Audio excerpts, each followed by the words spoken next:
Smart মিটারের পক্ষে এবার সওয়াল করলেন রাজ্য বিজেপির সভাপতি তথা রাজ্যসভার সাংসদ রাজীব ভট্টাচার্য। বিভ্রান্তিতে কান না দিয়ে রাজ্যবাসীকে স্মার্ট মিটার লাগানোর আহ্বান জানান তিনি। রবিবার রাজ্য বিজেপির সদর কার্যালয়ে সাংবাদিক সম্মেলন থেকে রাজ্যবাসীর উদ্দেশ্যে এই আহ্বান রাখেন রাজীব বাবু। স্মার্ট মিটারের সুবিধাগুলি এদিন সাংবাদিক সম্মেলনে তুলে ধরলেন তিনি। পাশাপাশি স্মার্ট মিটার ব্যবহারকারী কিছু গ্রাহকদের বিল এদিন সাংবাদিক সম্মেলনে তুলে ধরে তিনি দাবি করেন, এই সকল গ্রাহকদের সাথে কথা বলার পর তারা জানিয়েছেন স্মার্ট মিটারে তারা সন্তুষ্ট। নয়া ৩ ফৌজদারি আইন সাধারণ মানুষের জন্য খুবই উপকারী। রাজ্যে আইন শৃঙ্খলা অনেক উন্নত হয়েছে, আরও উন্নত করার লক্ষ্য নিয়ে কাজ চলছে, জানালেন মুখ্যমন্ত্রী অধ্যাপক ডাক্তার মানিক সাহা। শুধু কথা বলে নয়, কাজের মধ্য দিয়ে রাজ্যে ৩ নয়া ফৌজদারি আইন বাস্তবায়ন করার ক্ষেত্রে উদ্যোগ নিতে হবে। রাজ্যের মুখ্য সচিব এবং রাজ্য পুলিশের মহানির্দেশককে পাশে রেখে স্পষ্ট বার্তা দিলেন মুখ্যমন্ত্রী। রাজ্যের ঐতিহ্যবাহী ৩ দিন ব্যাপী কের পূজা আজ ভোরে প্রথাগত তোপ ধ্বনির মধ্য দিয়ে শেষ হল। গত শুক্রবার রাতে কের পূজা শুরু হয়েছিল। আজ গেদুমিয়া মসজিদে ত্রিপুরা রাজ্য জমিয়তে উলেমায়ে হিন্দের কার্যকরী কমিটির বর্ধিত সাধারণ সভা অনুষ্ঠিত হয়। সভায় গৃহীত সিদ্ধান্তগুলো নিয়ে সাংবাদিক সম্মেলন করেন সভাপতি মাওলানা মুফতি তৈবুর রহমান। ভারত সরকারের মিনিস্ট্রি অফ টেক্সটাইল আর্থিক সহায়তায় এবং ত্রিপুরার হ্যান্ডলুম, হ্যান্ডিক্রাফট অ্যান্ড চেরিকালচার দপ্তরের পরিচালনায় কমলপুর মহকুমার শান্তিরবাজার আভাঙ্গা হস্তকারু শিল্প সমবায় সমিতির প্রশিক্ষণ ঘরে বাঁশ বেত হস্তকাজের উপর উদ্যোগী মহিলাদের নিয়ে ৬০ দিনের প্রশিক্ষণ চলছে। শনিবার গভীর রাতে গোলাঘাটি বিধানসভার অন্তর্গত কাঞ্চনমালা এসবি স্কুল সংলগ্ন জলের পাম্প হাউসে চোরের দল হানা দিয়ে বেশ কিছু যন্ত্রাংশ চুরি করে নিয়ে যায়। ঘটনাস্থলে আমতলী থানার পুলিশ। রাস্তার বেহাল দশায় ক্ষুব্ধ গ্রামবাসী। এই ঘটনা জলিলাম ব্লকের অন্তর্গত মধ্য ব্রজপুর গ্রাম পঞ্চায়েত এলাকায়। এই এলাকার গ্রাম্য রাস্তাটি দীর্ঘ ২৫ বছর ধরে বেহাল হয়ে রয়েছে। রাস্তায় হাঁটু সমান কাদা।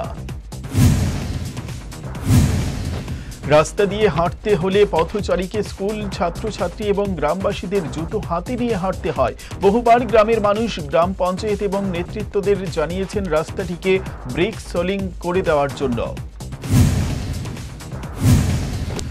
গত ১৮ তারিখ ঋষমুখ মণ্ডলে বিজেপি থেকে কংগ্রেসে যোগদান করেছে বলে কংগ্রেস সভাপতি আশিস সাহার মিথ্যা যোগদান কর্মসূচিকে নিন্দা জানিয়ে আজ মনিরামপুর ভিলেজের বিজেপির কার্যকর্তাদের নিয়ে প্রতিবাদ মিছিল বের হয়।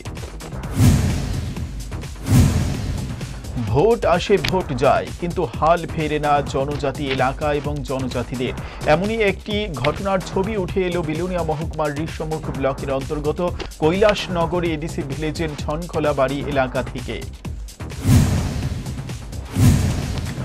জনজাতি কল্যাণ মন্ত্রী বিকাশ দেববর্মা বলেছেন, মাইগঙ্গা এলাকা থেকে তেলিয়ামুড়া রেল স্টেশনে পৌঁছানোর লক্ষ্যে খোয়াই নদীর উপর রেল ব্রিজের পাশাপাশি একটি ফুট ব্রিজ নির্মাণের পরিকল্পনা নেওয়া হয়েছে।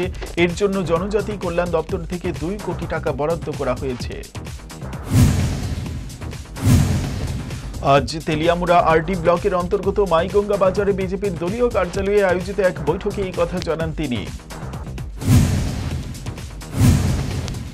তিনি বলেন, নতুন ফুট ব্রিজ নির্মিত হলে মাইগঙ্গা থেকে তেলিয়ামুড়া রেল স্টেশনে পৌঁছতে সময় ও খরচ উভয়ই কমবে। এই বৈঠকে জনজাতিদের শিক্ষার হার বাড়ানোর লক্ষ্যে বিভিন্ন সিদ্ধান্তের কথা জানান তিনি। মুখ্যমন্ত্রী অধ্যাপক ডাক্তার মানিক সাহা আজ আগরতলার সিটি সেন্টার থেকে গাঙ্গাইল রোড, মেলার মাঠ, অফিস লেন, জয়নগর, পুকুরপাড়, দশমীঘাট সহ বিভিন্ন এলাকা পরিদর্শন করেন। সঙ্গে ছিলেন আগরতলা পৌর নিগমের মেয়র দীপক মজুমদার সহ বিভিন্ন দপ্তরের আধিকারিকরা। রবিবার সাত সকালে অগ্নিকাণ্ডে পুড়ে ছাই হয়ে গেল কাঞ্চনপুর জম্পুই সড়কের পার্শ্ববর্তী সজল ঘোষ নামে ব্যবসায়ীর মুদির দোকান। অগ্নিকাণ্ডের ঘটনায় তার আর্থিক ক্ষয়ক্ষতির পরিমাণ প্রায় অর্ধ কোটি টাকা ছাড়িয়ে যাবে। ত্রিপুরা রাজ্য কর্মচারী সংঘ মোহনপুর মহকুমা কমিটির উদ্যোগে রবিবার মোহনপুরের বিআরসি হলে অনুষ্ঠিত হল রক্তদান শিবির। উপস্থিত ছিলেন মোহনপুর পঞ্চায়েত সমিতির চেয়ারম্যান রাকেশ দেব, সাধারণ সম্পাদক অভিজিৎ বিশ্বাস প্রমুখ। বিষ পান করে আত্মহত্যা উদয়পুর সীমসীমা এলাকার বাসিন্দা দীপঙ্কর পালের। পুলিশ এই ব্যাপারে একটি অস্বাভাবিক মৃত্যুর মামলা হাতে নিয়ে ঘটনার তদন্তে নেমেছে। রেলে কাটা পড়ে মর্মান্তিক মৃত্যু এক যুবকের। মৃতের পরিচয় এখনো পর্যন্ত জানা যায়নি। ধারণা করা হচ্ছে রেল রাস্তায় মরণ ঝাঁপ দিয়ে তার মৃত্যু হয়েছে। ঘটনা প্রতাপগড় সাধুটিলা রেন্ট্রাস কালীবাড়ি সংলগ্ন এলাকায়। শনিবার রাতে দুঃসাহসিক চুরি হয়েছে কাঞ্চনপুর দ্বাদশমান বিদ্যালয়ের চুরি করার পাশাপাশি বিদ্যালয়ের ভেতরে থাকা একটি বেসরকারি ক্যান্টিনেও হাত সাফাই করে নগদ টাকা সহ বিভিন্ন খাদ্য সামগ্রী চুরি করে নিয়ে গেল চোরের দল। বিজেপির প্রদেশ সভাপতি তথা সাংসদ রাজীব ভট্টাচার্য আজ প্রতাপগড় গ্রিন এরো ক্লাবে সাংসদ এলাকা উন্নয়ন তহবিলের অর্থে অ্যাম্বুলেন্স প্রদান করেন। এলাকায় এই পরিষেবা সূচনা করে তিনি এলাকাবাসীর সামাজিক দায়বদ্ধতার প্রশংসা করে আগামী দিনে এই ধরনের কাজ জারি রাখার আহ্বান জানান। এক পের মা কে নাম কর্মসূচির অঙ্গ হিসেবে আজ ৬ আগরতলা বিধানসভা কেন্দ্রের বেসিক ট্রেনিং মাঠ সংলগ্ন দিঘির পাড় এলাকায় বৃক্ষরোপণ কর্মসূচি হাতে নিয়েছে প্রদেশ বিজেপির সদর জেলা শহরাঞ্চল কমিটি।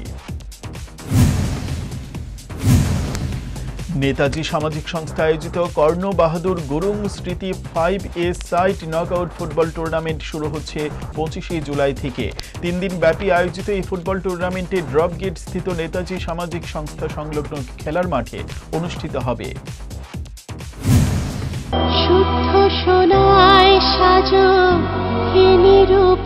শুদ্ধতার স্বর্ণ মন্দির কালিকা জুয়েলার্স আগরতলা।